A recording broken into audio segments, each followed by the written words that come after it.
Don't sacrifice who you could be for who you are, which means if you have to choose to transform in a positive direction or maintain your current position, then it's better to transform in a positive direction. Who are you?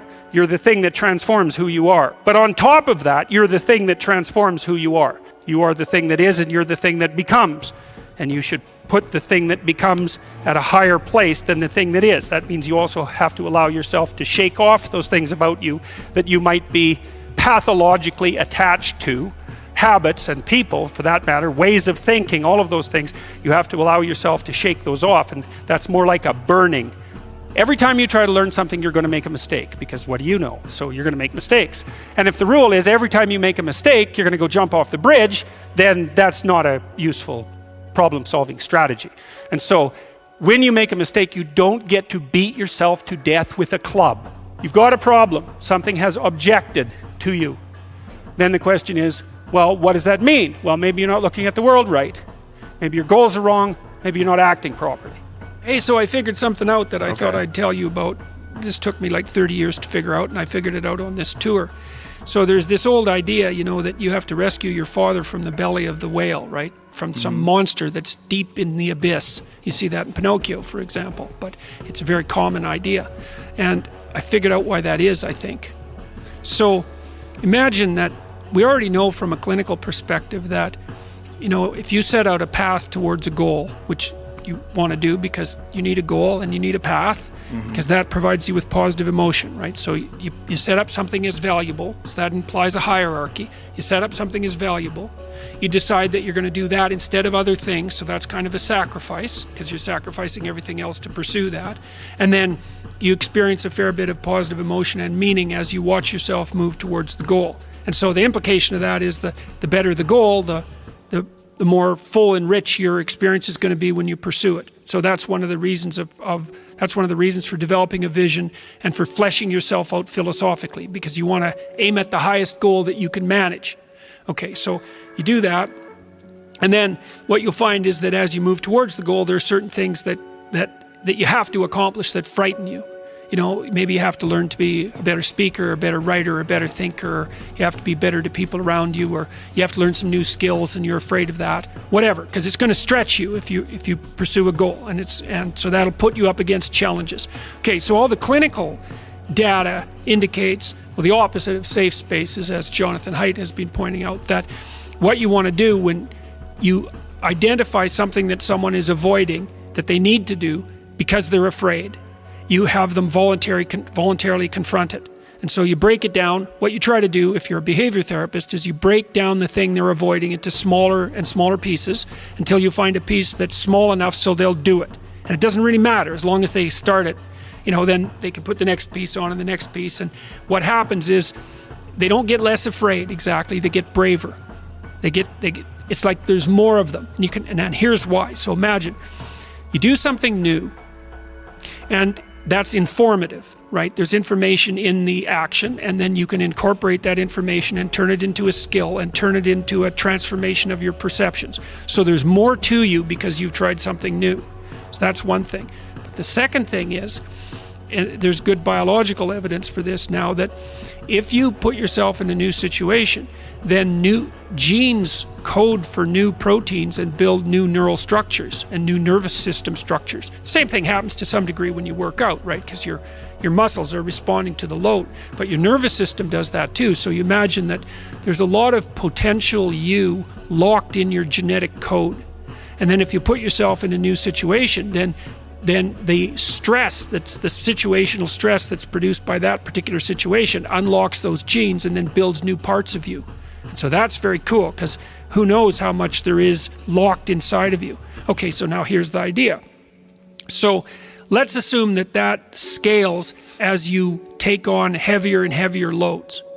That more and more of you get more and more informed because you're doing more and more difficult things, but more and more of you gets unlocked.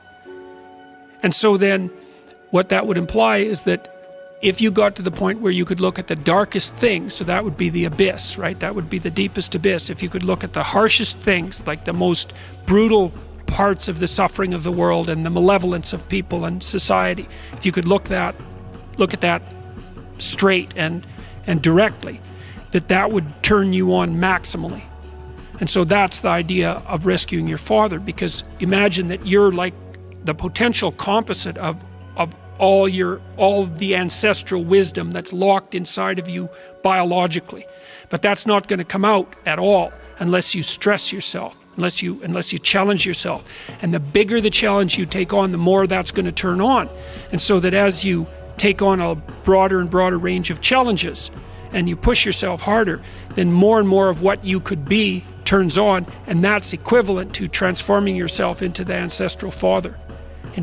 Because you're like the, what would you call it? You're the consequence of all these living beings that have come before you. And that's all part of your biological potentiality. And then if you can push yourself, then all of that clicks on, and that turns you into who you could be. That's the re-representation of that positive ancestral father. So that's why you rescue your father from the belly of the beast. The Greeks had the maxim, know thyself. How do we come to know ourselves in terms of our personalities and, more importantly, potential?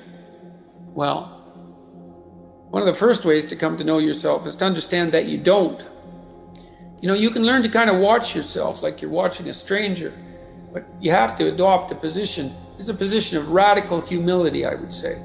Humility in two senses. So one sense would be the humility of recognizing your ignorance. So you have to understand that you don't know who you are. That's not easy to understand because you think you know, but then you remember you can't control yourself very well. You're not very disciplined. You're full of flaws. Maybe you don't know yourself as well as you think, but it's hard to get low enough to understand how deeply it is the case that you are ignorant about who you are. Now there's an upside to that too, which also is that you're also ignorant about who you could be. And so the discovery of that, is some reward for the horror of determining who you actually are.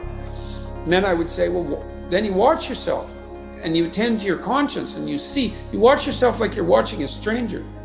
You watch what you say and you listen. You think, well, what sort of person would say that? And how am I reacting emotionally when I'm communicating in that manner? Is that making me feel stronger or weaker? Is it filling me with shame? Is it helping my confidence?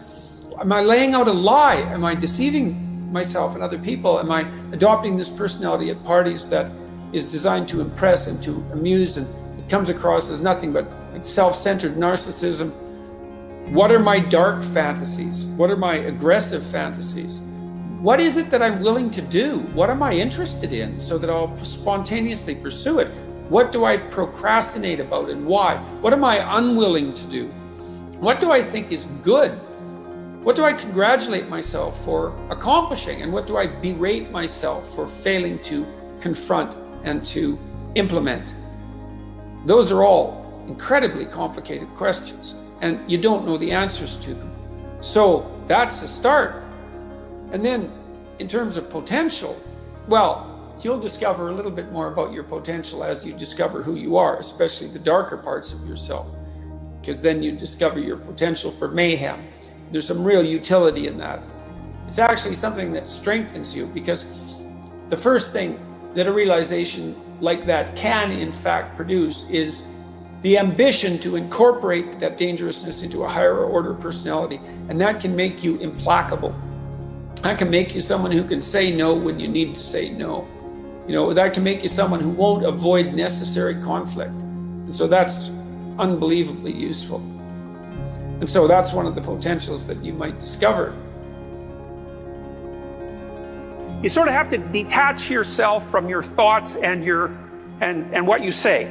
So you got to you start by assuming that what you say and what you think is not necessarily you. And of course, that's just the case, because a lot of what you think, in fact, most of what you think and most of what you say are the opinions of other people. They're things you've read or things people have told you, and that's a benefit in some ways because you get all those thoughts that other people have spent a long time formulating, but it's a disadvantage in that it's not exactly you. Okay, so you detach yourself from that. You're no longer your thoughts or the things that you say, or maybe you're no longer all of them. And now what you're going to try to find out is, which of your thoughts and things that you say are you?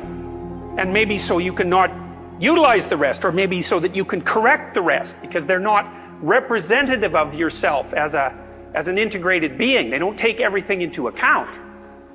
My sense has been that you can tell when you're saying something that's not authentic by feeling out whether or not it makes you weak or strong. Now, you know, sometimes when you're conversing with people, you can say something that embarrasses yourself. Now, Nietzsche said, for example, everyone has perjured themselves at least once in the attempt to maintain their good name. Something like that. It's not an exact quote, but I've got the gist of it right. So maybe you're saying things to impress someone, or you're saying things to remain part of your political group or your social group or whatever, or maybe you have attributes, personal attributes that might be positive that you're ashamed of, and so you're not going to speak about them. So there's a falseness about your self-representation. Watch for 2 weeks and see. Make a rule that if you start to say something and it makes you feel weak, it's hard to describe exactly what that means. To me, what it means is that I can feel things coming apart sort of in my midsection, so I think it's an autonomic phenomena. And the subjective sense is of falsehood. It's like I've just stepped off the solid ground and onto something that doesn't support me well, and it feels like a self-betrayal. So that's existential inauthenticity. You can feel it right away. And then the rule is, shut up. If that happens, stop talking. And then feel around and see if you can find some words that you can say in that situation that don't produce that sensation. And so then you can check yourself. You can see. All you have to do is listen, like you would listen to someone else. And you have to feel. You think, do I actually believe that? Is that actually my thought? And really, I'll tell you, what you'll find is 95% of what you say has nothing to do with you. So it's quite shocking to do this, because you'll start to say something and you'll think, oh, that doesn't feel quite right. Like, it doesn't make me feel solid when I say it.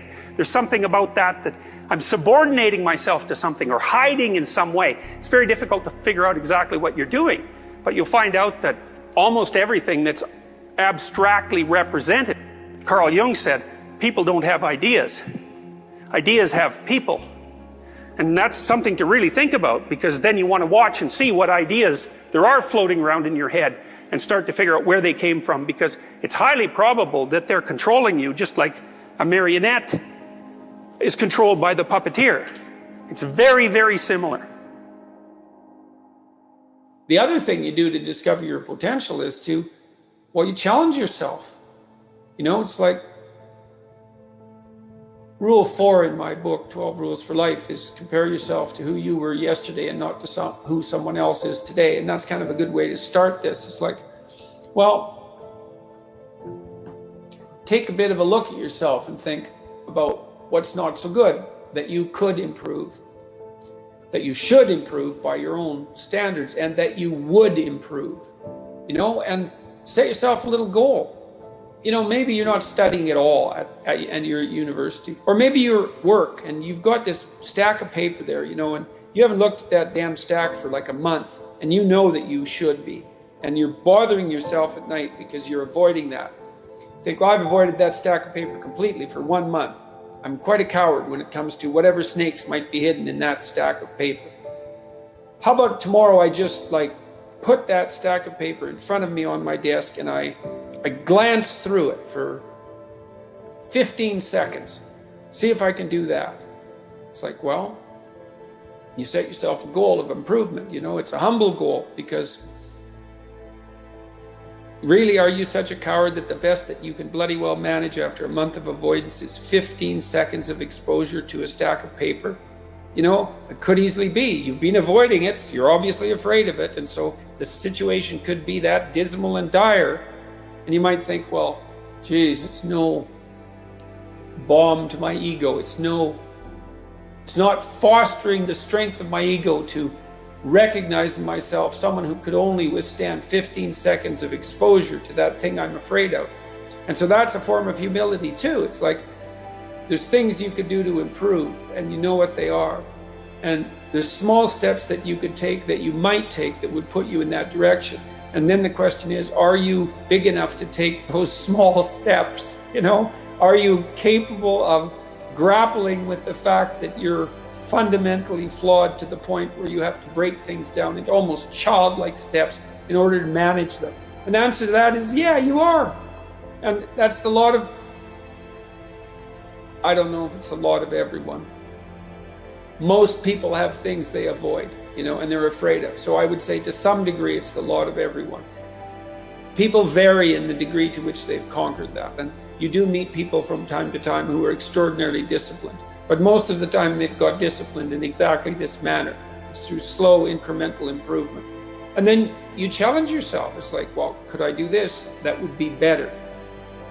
And you find out, and then you think, well, is there something slightly larger and more challenging that I could do that would be better? And you try it and you find out. And as you try it and you find out, generally you get better at it and you can take on larger and larger challenges. You take responsibility for yourself. That's part of standing up straight with your shoulders back. It's like, take on the world, man. Only at the level that you can manage. When you're ignorant and biased and deeply flawed and immature, it's where everyone starts. You don't want to bite off more than you can chew, but it doesn't mean that you can't wrestle with part of reality. Some part that's small enough so that you have a good shot at victory. And to put yourself together, the first steps towards that is to allow yourself to be a fool, right? It's because you don't know what you're doing. You have to admit that. And there's going to be a loss of ego or destruction of ego, arrogant ego that necessarily accompanies that. But you need the loss of that arrogant ego because it's precisely what's interfering with your movement forward. It's part of the adversarial process, mythologically speaking, that stops moral progress. You're too proud of who you think you are to notice what you're like so that you could change properly. You don't want to sacrifice that part of yourself. It's probably associated with some delusion that helps you maintain a positive, although very fragile self-image, in the absence of genuine effort. It's not to be recommended. You know yourself by watching and paying attention. It's watching like you're a snake, because a snake watches like cold-bloodedly with no emotional reaction, just to see what's there. It doesn't allow, symbolically speaking, doesn't allow what is wanted or desired to interfere with what is observed. So you watch yourself like that, as if you don't know who you are. Well, that's the beginning.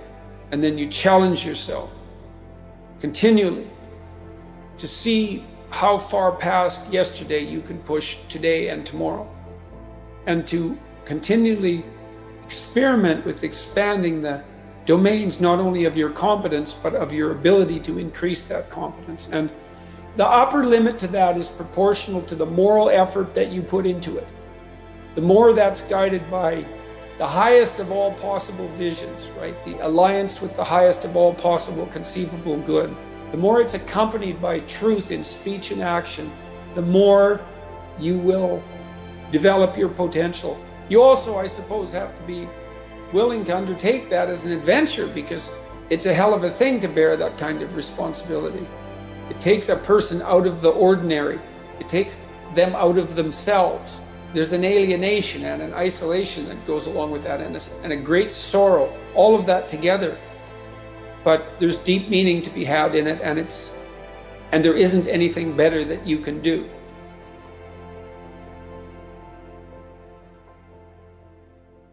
Sit on your bed one day and ask yourself, what remarkably stupid things am I doing on a regular basis to absolutely screw up my life? And if you actually ask that question, but you have to want to know the answer, right? Because that's actually what asking the question means. It doesn't mean just mouthing the words. It means you have to decide that you want to know. There's no better pathway to self-realization and the ennoblement of being than to posit the highest good that you can conceive of and commit yourself to it. Do you really have anything better to do? And if you don't, well, why would you do anything else? If you orient yourself properly and then pay attention to what you do every day, that works. I actually think that that's in accordance with what we have come to understand about human perception, because what happens is that the world shifts itself around your aim. Because you're a creature that has an aim. You look at a point and you move towards it. It's built right into you. And so you have an aim. Well, let's say your aim is the highest possible aim. Well then, so that sets up the world around you. It organizes all of your perceptions. It organizes what you see and you don't see. It organizes your emotions and your motivations. So you organize yourself around that aim, and then what happens is the day manifests itself as a set of challenges and problems, and if you solve them properly, then you stay on the pathway towards that aim. And you can concentrate on the day. And so that way you get to have your cake and eat it too, because you can point into the distance, the far distance, and you can live in the day. If everything that you're doing every day is related to the highest possible aim that you can conceptualize, well, that's the very definition of the meaning that would sustain you in your life. People's lives aren't what they would like them to be. And so then you ask, why? Well, forget about tragedy and catastrophe, because that's self-evident, and we're not going to discuss that.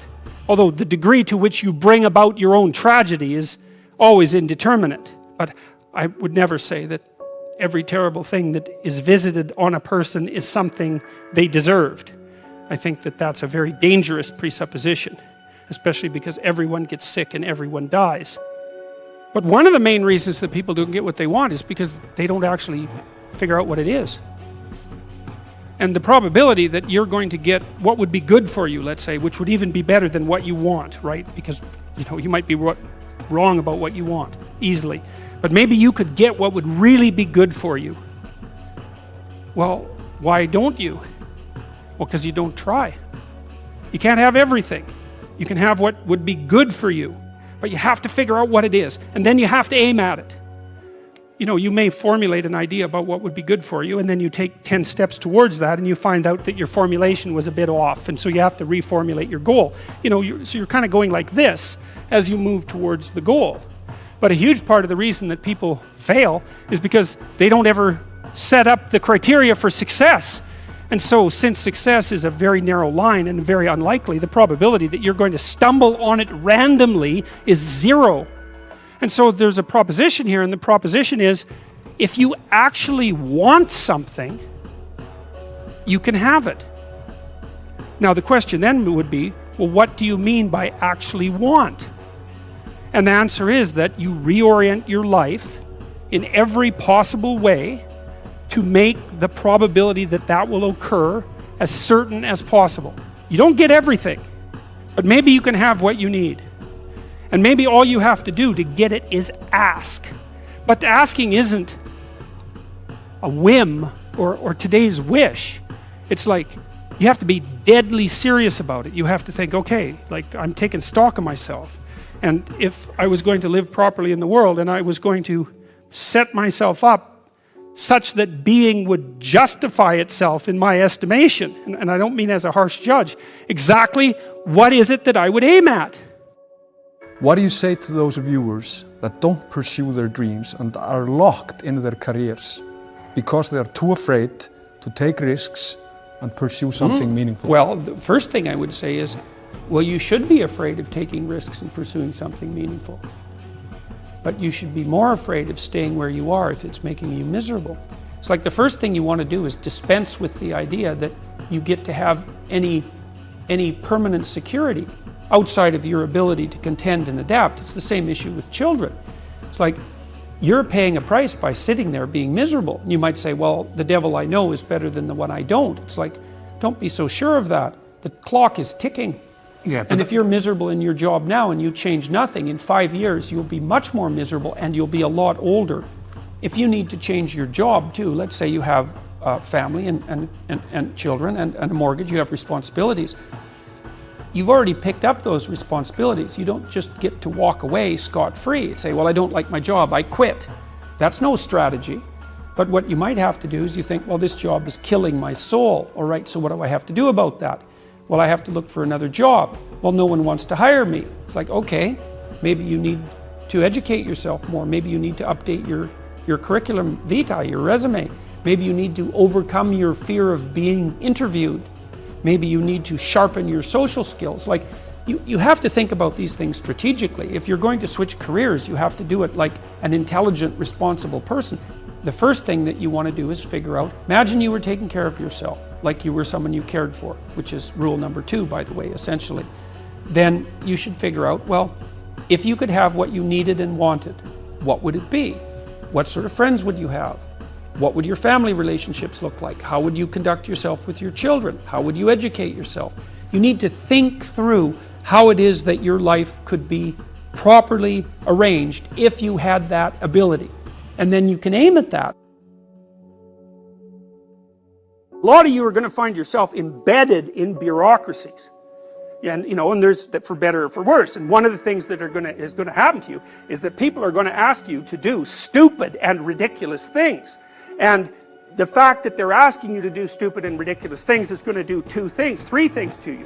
One is it'll warp you so that you'll pretend that you agree with it, and then eventually you will, and like, good, so much for your soul. And then the other thing is that it'll demotivate you, because you'll think, why should I be like slaving away at this job when I'm being pecked to death by morons with stupid rules. The third thing that it'll do is make you resentful and irritated, and that will also undermine your motivation and make your life miserable. And so you might think, well, what should you do about that? And the answer to that is, you should object at the earliest possible point, because first of all, you'll find that if you object to radical stupidity when it first emerges, you kind of make people aware of the fact that what they're doing is radically stupid, and they'll usually back off. And so then they won't torture you to death. So, you have to take a risk, which is, oh no, what happens if I complain about this? But, it's another one of those situations where you're damned if you do and you're damned if you don't. So if you complain, that'll cause some trouble. Although usually it causes way less trouble than you'd think, because people are generally not very courageous. And if you push them with some strength when they're doing something absolutely moronic, they'll usually back off because they don't know what to do when they're being challenged. And then you won't have to put up with it for the rest of your life. Do not do things you know to be stupid. Stand up and say, look, that's dumb, I'm not doing it. And if they ask you why, then you can say, well, A, I think it's stupid. B, if I do it, I'm going to get irritated and resentful. And also, if I do it, it's going to decrease my motivation. So I'm not doing it. And then if they push you too hard, it's like, hey, it's time for a different job. And that might be the best thing that ever happened to you, because if the structure you're in is going in that direction, and you can't stop it, it's like, get the hell out of there and find something else. So it's not that hard to find a job when you already have a job. That's another thing to keep in mind too. Whenever you're working, and you will be, especially in the world of today where jobs are relatively uncertain, you should always have an escape route planned. And it should be active, because if you don't have an escape route and you can't get away, you can't say no. And if you can't say no, you can't bargain. And if you can't bargain, you're a slave. So that's how the world is set out at the moment. It's probably always been like that, but it's something that you really need to know, because you got to watch. If your being is objecting to something that someone is forcing you to do, maybe you're right. Maybe you shouldn't be doing it. And lots of people end up living meaningless lives. If you take people, and I've told you this, and you expose them voluntarily to things that they are avoiding and are afraid of, that they know they need to overcome in order to meet their goals, their self-defined goals. If you can teach people to stand up in the face of the things they're afraid of, they get stronger. And you don't know what the upper limits to that are, because you might ask yourself, like, if for 10 years, if you didn't avoid doing what you knew you needed to do, by your own definitions, right, within the value structure that you've created, to the degree that you've done that, what would you be like? Well, there are remarkable people who come into the world from time to time, and there are people who do find out over decades-long periods what they could be like if they were who they were, if they spoke their being forward. And they get stronger and stronger and stronger, and we don't know the limits to that. We do not know the limits to that. And so you could say, well, in part, perhaps the reason that you're suffering unbearably can be left at your feet, because you're not everything you could be, and you know it. And of course, that's a terrible thing to admit, and it's a terrible thing to consider, but there's real promise in it, right? Because it means that perhaps there's another way that you could look at the world, and another way that you could act in the world. So what it would reflect back to you would be much better than what it reflects back to you now. my experience is with people that we're probably running at about 51% of our capacity. Something, I mean, you can think about this yourselves, how many hours a day you waste or how many hours a week you waste. And the classic answer is something like 4 to 6 hours a day. You know, inefficient studying, watching things on YouTube that not only do you not want to watch, that you don't even care about, that make you feel horrible about watching after you're done. That's probably 4 hours right there. You know, you think, well, that's 25 hours a week, it's 100 hours a month, that's 2.5 full work weeks, it's half a year of work weeks per year. And if your time is worth $20 an hour, which is a radical underestimate, it's probably more like 50 if you think about it in terms of deferred wages. If you're wasting 20 hours a week, you're wasting $50,000 a year. And you are doing that right now. And it's because you're young, wasting $50,000 a year is a way bigger catastrophe than it would be for me to waste it, because I'm not going to last nearly as long. And so if your life isn't everything it could be, you could ask yourself, well, what would happen if you just stopped wasting the opportunities that are in front of you? You'd be, who knows how much more efficient? 10 times more efficient, 20 times more efficient. That's the Pareto distribution. You have no idea how efficient people get. It's off the charts. Well, and if we all got our act together collectively and stopped making things worse, because that's another thing people do all the time, not only do they not do what they should to make things better, they actively attempt to make things worse because they're spiteful or resentful or arrogant or deceitful or homicidal or genocidal, or all of those things all bundled together in an absolutely pathological package. If people stopped really trying just to make things worse, we have no idea how much better they would get just because of that. So there's this weird dynamic that's part of the existential system of ideas between human vulnerability, social judgment, both of which are major causes of suffering, and the failure of individuals to adopt the responsibility that they know they should adopt. And that's the thing that's interesting too, is that, you know, there's this idea that people have a conscience. And you know what the conscience is. It's this feeling or voice you have in your head just before you do something that you know is stupid, telling you that probably you shouldn't do that stupid thing. You don't have to listen to it, strangely enough. But you go ahead and do it anyways, and then, of course, exactly what the conscience told you was going to happen inevitably happens, so that you feel even stupider about it than you would if it happened by accident. Because you know, I knew this was going to happen, I got a warning it was going to happen, and I went and did it anyways. And the funny thing too is that conscience operates within people, and we really don't understand what the hell that is. So you might say, well, what would happen if you abided by your conscience for 5 years or for 10 years? What sort of position might you be in? What sort of family might you have? What sort of relationship might you be able to forge? And you can be bloody sure that a relationship that's forged on the basis of who you actually are is going to be a lot stronger and more welcome than one that's forged on the basis of who you aren't. Now, of course, that means that the person you're with has to deal with the full force of you in all your ability and your catastrophe, and that's a very difficult thing to negotiate. But if you do negotiate it, well, at least you have something, you have somewhere solid to stand, and you have somewhere to live, you have a real life. And it's a great basis upon which to bring children into the world, for example, because you can have an actual relationship with them instead of torturing them half to death, which is what happens in a tremendously large minority of cases. Yeah, well, in my new book, I have a chapter, which is Rule 11. Do not allow yourself to become resentful, deceitful, or arrogant. It's kind of the evil triad as far as I've been able to determine. Resentment in particular. It's bad. It's a bad emotion. It's useful. You can learn a lot by noticing that it occurs. Resentment tells you one of two things. One is that that someone's treading on your territory and something needs to be done about it, or that you need to grow the hell up and stop complaining. And it's hard, it isn't necessarily obvious when you feel resentful which of those it is, but you need to figure it out, you know, because you can harbor resentment for unlived life for a very long period of time, and all it does is corrupt you. It hurts you. hurts you physically because it's a stressful emotion. Anger is a stressful emotion. Because your body hyper prepares for action if you're angry, because you might get into conflict. So, and that's a dangerous situation. And so you burn off a lot of psychophysiological resources in anger. If you're resentful, there's probably something you need to say.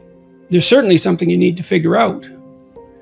And so you can use it as a guide to further development. It's very much useful to aim at a resentment-free existence. And that means, I suppose, that you're taking up enough space. There's always a struggle between your domain and the domain of other people. Everyone competes for everyone else's attention. Everyone competes for everyone else's time. You compete for your own time. And if you're resentful, it's highly probable that, well, as I said, either you're not standing up for yourself sufficiently, or someone is legitimately on your case, in which case you need to do something about that. Or, live with the consequences, which is very unpleasant. It's not optimal. Sometimes I suppose it's unavoidable, but, generally there's something that can be done about it. Some things, if you don't address them, they just get worse. And I've been able to see where things are going to go. It's kind of like what I mentioned to you earlier, that if I watch someone, I can generally figure out what they're up to. I also can see where things are going. And so,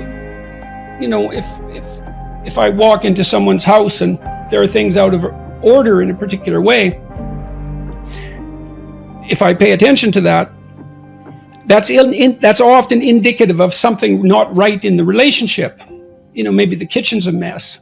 It's like there's food that isn't fresh in the fridge, for example, or there's packages up in shelves that haven't been opened for like 2 years, or since the wedding, let's say. That's too much chaos in the kitchen. Something's wrong. Well, what's wrong? Well, there's something wrong in the domestic relationship there. The bargaining about who does what in the kitchen hasn't been thought through. And so you have to have those fights to put things in order. And if you don't, then you end up with a worse fight in the future. And so the reason that I call things out, as far as I can tell, the positive reason, who knows what the negative reasons are, is because I don't want more conflict. I'd rather have genuine peace, which is very, very, very hard to obtain. People generally obtain peace by sweeping things under the carpet. I have another chapter in this new book called Don't Hide Things in the Fog. And that's what it concentrates on, is pay attention to your negative emotions. Resentment particularly, it's so informative. You find out where you're immature. Well, do you want to? Probably not. Who wants to find out that? Or you'll find out who's oppressing you. And maybe then you can learn to stand up for yourself.